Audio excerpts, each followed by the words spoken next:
Hi, Meg. Hey, Anne Claire, how are you today? I'm doing well, thank you. How are you? Oh, I'm doing so good. How is your week so far? Good. Curious to know where you are. Your background is not the same. I am in Dallas. Yeehaw! No, Dallas, Texas. Everything is good in Dallas. I'm visiting my sister and my brother-in-law, and we're all coming here. My parents are here. Some of my brother-in-law's family is coming in for Thanksgiving. So I'm excited. And Thanksgiving is tomorrow as we're recording this. And this is the first time the host of Thanksgiving sent the menu in advance. So I am like, whoa, mouth watering already because I know what we're having. And I'm like, yes. So you're basically just showing up and being fed for Thanksgiving? Me, yes. That's so nice. Because I'm hosting Thanksgiving on Saturday. And well, we asked some people to bring some of the items, including the turkey. So granted, we're not doing the turkey, but we're still in charge of all the setup and all the sides and the starter and everything. So yeah. Woo! Yeah, I used to make the turkey when I was living in Denver and I just had Friendsgivings. I would make the turkey and all the sides. This is my first Thanksgiving in 4 years where I'm back with family. And so I'm not in charge of anything this year. I'm just going to help assist my mom and my sister with some side dishes. And that's it. And I'm so proud of that. But it's really low pressure situation for me. It's a little higher pressure for them. So important question. What is your favorite side? Sweet potato casserole. Have you had it? Is that the one where you have marshmallows on top? No, we do it the sophisticated way. We do it with pecans and brown sugar crumble, brown sugar butter crumble on top. I love marshmallows, but it's just not as good. You want to go for the brown sugar crumble on top. Okay. So here's the deal for anyone who doesn't know. I'm not actually American. I only have an American husband. So I'm sort of guided by what he shares, right? And I had once in my life a version of some sort of Thanksgiving in the US.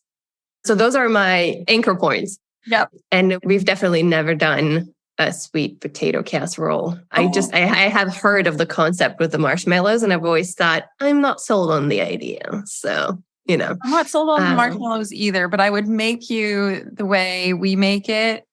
And it's really nice, but you have to be more of a sweet tooth leaning human. So for me, I'm all about it, but there are definitely people who are not because they're it's too sweet for a dish. But then I also am a big fan of Brussels sprouts. Those are always my fave. There's potatoes, all the things, green beans, all the things. What's your favorite? The stuffing. The stuffing. So it's a joint favorite and it's definitely a shared favorite. Literally the first year we did Thanksgiving in Brussels, I was just searching for a recipe for stuffing. And then the only thing my husband said was, I like it with cornbread. That's all he said. And I was like, okay, I'll search for a recipe. And I did it that first year and everyone loved it. So since then, I have continued to make that sort of a recipe. And literally every year, it's just gone. It's the one side that I can make in as many quantities as I want. It's always gone. Regardless of how much I actually make of it. Wow. Which is ridiculous. And it is genuinely good. But then again, all that I put in there is yummy. I mean, it's delicious French cornbread with a bit of bacon and celery and fresh parsley and a bit of cheese and, Wow. That sounds so good. I mean, everything that is in there is good. So, it's not too surprising. Do you bake it a casserole dish or do you bake it in the turkey? Some people make their stuffing in the turkey. Yeah. So my mom stuffs the turkey when she prepares the turkey. But that stuffing is the one that we make on the side in the casserole. So, yeah. So that's sort of the top contender. But I will say, I'm with you on the Brussels sprouts, slow roasted Brussels sprouts when they melt. There's just something to them. And also, Brussels represent. Oh my gosh. Why have I never put that together? Are Brussels sprouts from Brussels? I have absolutely no clue, but it's just funny to me because, well, I am from Brussels. Yeah. Okay. Another reason to love Brussels sprouts. Yes, I think so too. Yep. So just been thinking a lot about how exciting Thanksgiving is going to be and ready for it. So excited.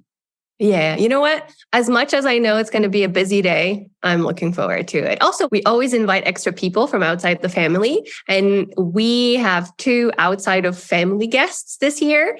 And one of them is a return guest. And one of them is actually a thoroughly new guest, never has had a Thanksgiving experience. So it's going to be her first Thanksgiving experience ever.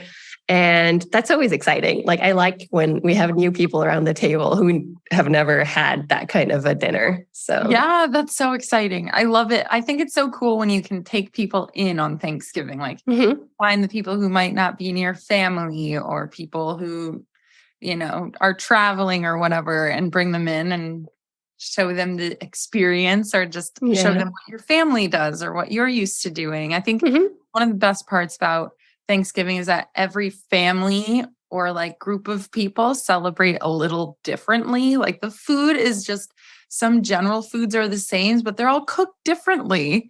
So every time you go to a new family or new house, you get like a variation. And I always find that really fun because I like to try new things. So yeah, that's going to be fun. Yes. So fun. I can't wait. Dallas Thanksgiving over here. Keep us updated on how that goes. Yeah. And in the meanwhile, we've got some questions to answer. Yes, we do. Let's bring it on.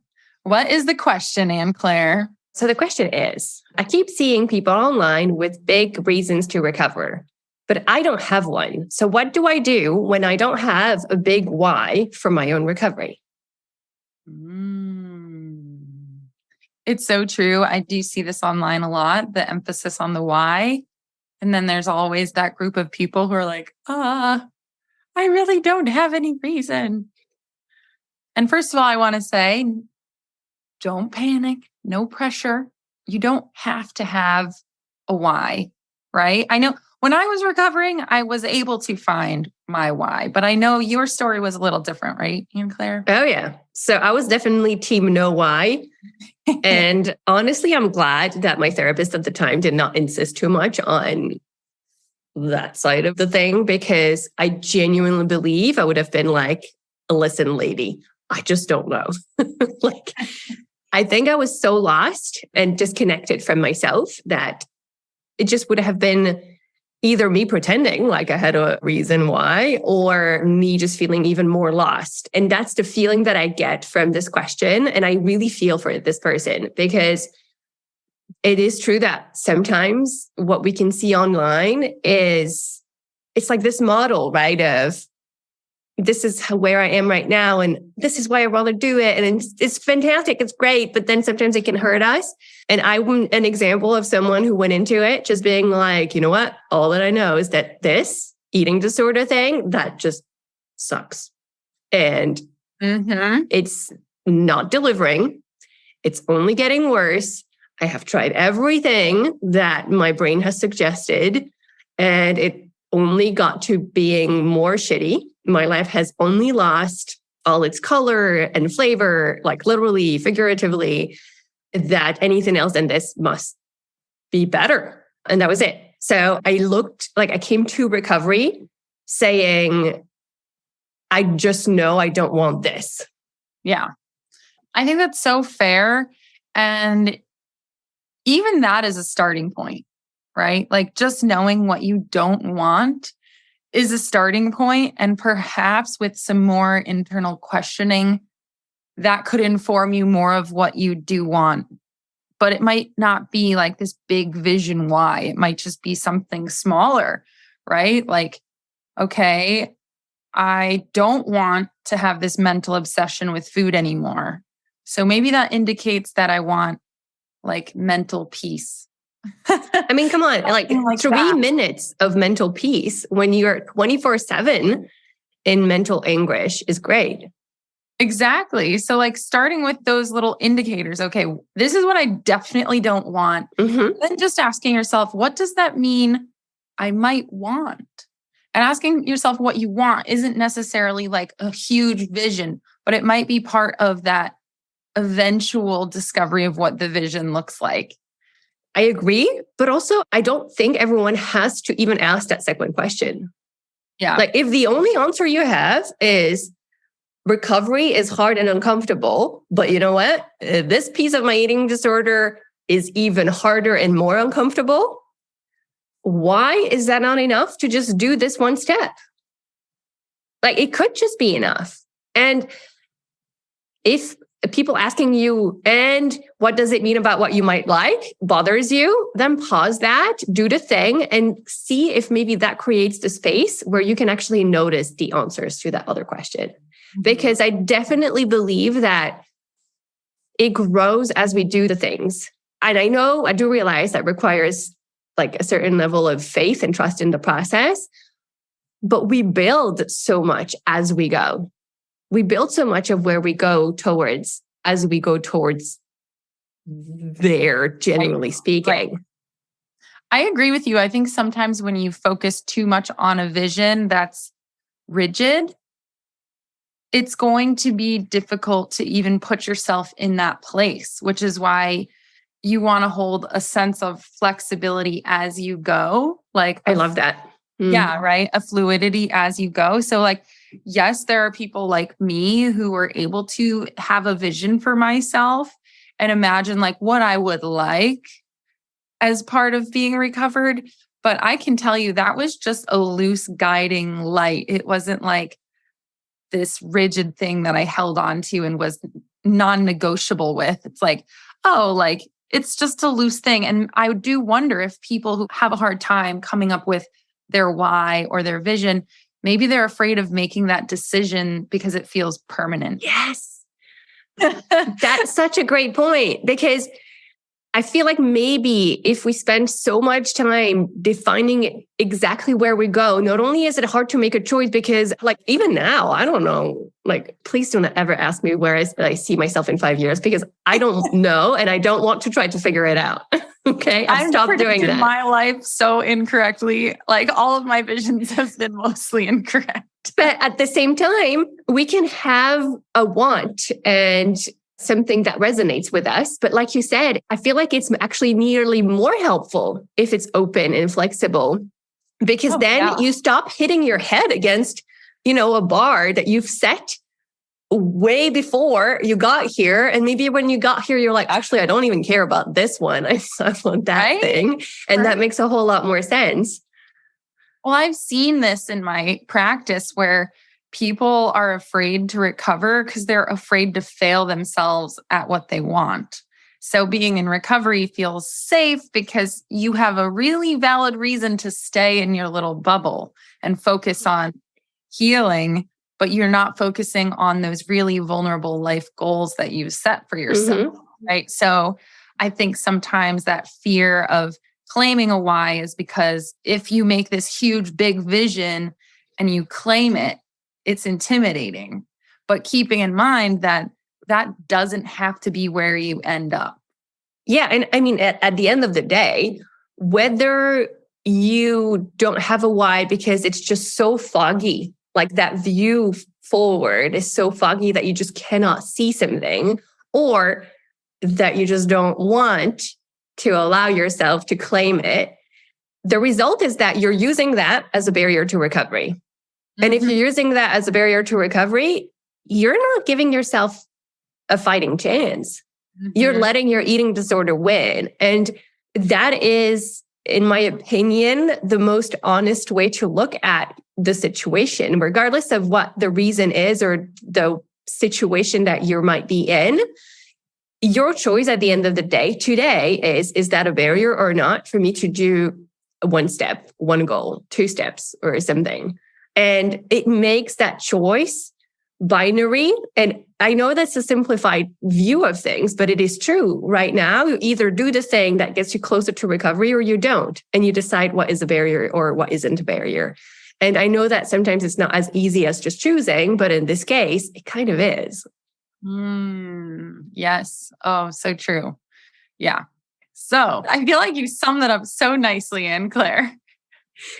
But I mean, all that to say, if you start recovery from a push and not from a pull from where you go, you're fine. You're completely fine. You can totally start from there. You will build what you are recovering to as you go. And it will matter, right? I am not saying it won't matter. Down the line, you need that pull force, because without that, I do believe that at some point you're going to be hit with, well, is it really worth it? Why am I doing it? Like, recovery is darn hard, right? So yes, it will matter to be building that life that you're recovering to and that vision and that pull forward, but you don't have to have it as a condition when you start. You can start because you're pushed from where you are and you're like, you know what? All I know right now is I don't like this. Plenty enough to start. Right. Plenty. I think that sometimes you're just so absorbed in your eating disorder, it's hard to take your focus off the eating disorder. So it makes sense that in the beginning, you're going to be pushed away from it because you're focused on what you don't want in relation to the eating disorder, right? And then once you can take a few big steps in the direction of recovery, maybe you can look up, take fresh air, look outwards, and move forwards towards that thing that's pulling you. And I also want to say, if you're totally lost and you don't have a compass on like what's your authentic self, what your purpose is, be comfortable with just intuitively trying things and doing new things. Like I know, Anne-Claire, you just like intuitively decided to throw yourself into yoga, right? And that really helped connect into your authentic truth. So if there's a part of you that like thinks like maybe you'd like to do something with your life, but you have no experience doing that, it's okay to sign up for a class and think of that as helping your recovery, because it's connecting you to your soul, your higher self, and that can help open your eyes towards what you want in life, or it might just define more of what you don't want. Both of those are great. And we have to accept that that's how it works to an extent. And like you said, that is actually exactly what I had to do, because my therapist kept asking me, what are you doing this weekend? Because I would talk to her on Saturday mornings and I'd be like, I don't know. She'd be like, what do you like to do? And I'd be like, I don't know. And rolling my eyes. And I genuinely didn't know. I wasn't trying to be difficult. I just genuinely did not know. And then at some point she was like, I think we need you to choose to do something, anything at this point. It doesn't matter that you don't know what you like. What matters is that you're choosing something and your only commitment is to do it and then observe how it feels. Yes. That's it. That is the goal. It's not, I have to like this new thing that I'm starting. And I can tell you, I didn't just do yoga. I did a lot of other things that I was really bad at, or that I concluded, you know what? I know one thing. This is not it. This is not a new hobby. This is not working for me. And you know what? That's great. That's information. And maybe in 5 years, I'll go back to it and be like, you know what? Actually, this is a hobby now. But that doesn't matter. It's not the outcome that is the point of this exploration. It's the doing, the exploration that matters. So yes, I love that, Anne-Claire. It's really the exploration process. The point is to choose something that you think might work and then observe if it does for you.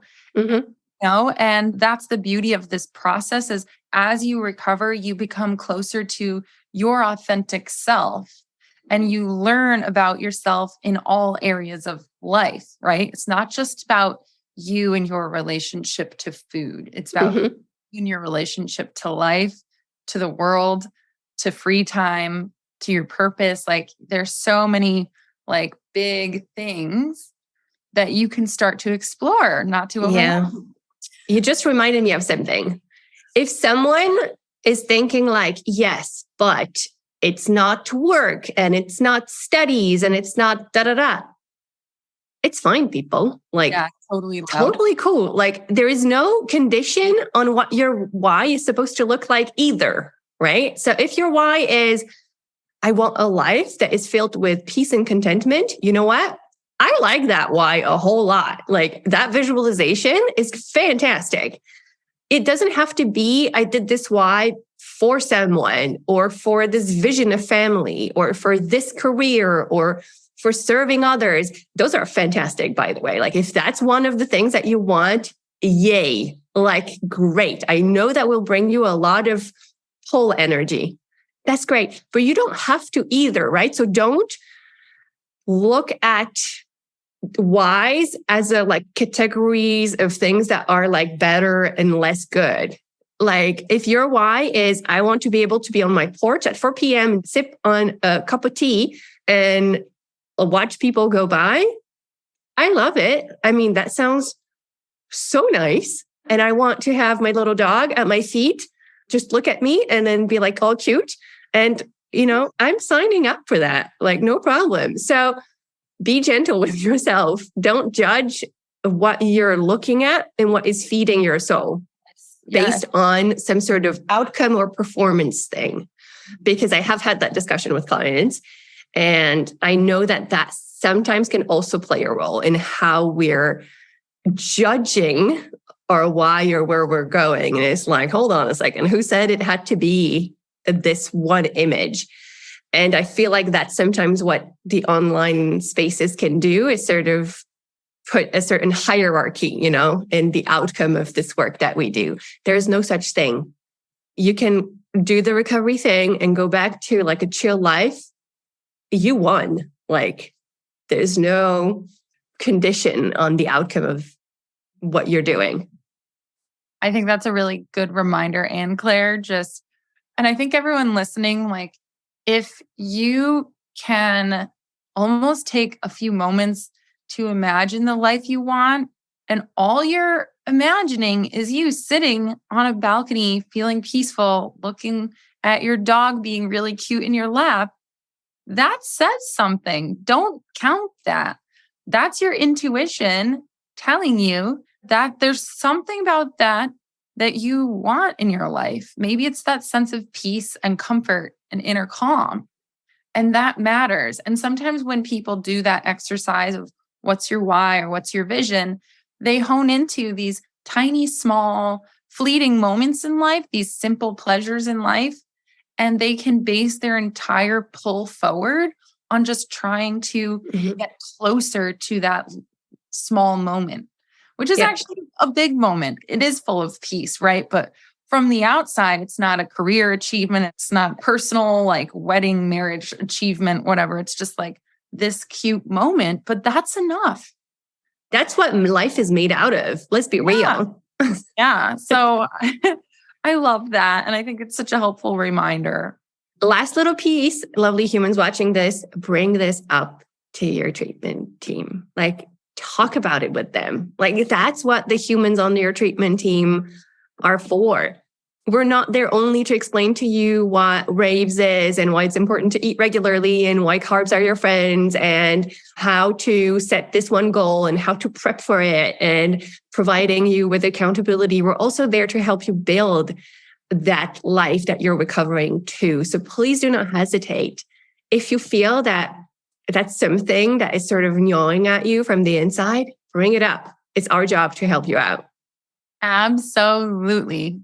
Woohoo! All right, Anne-Claire, I think we're going to let this one go. We've covered all the bases. Everyone, let us know what your glimpse of your why might be. If you have one, let us know if you don't have one. We'd love to hear it in the comments. Yay. Thank you, Meg, for joining me today. You're so welcome, Anne-Claire. Thank you. And see you soon. Bye.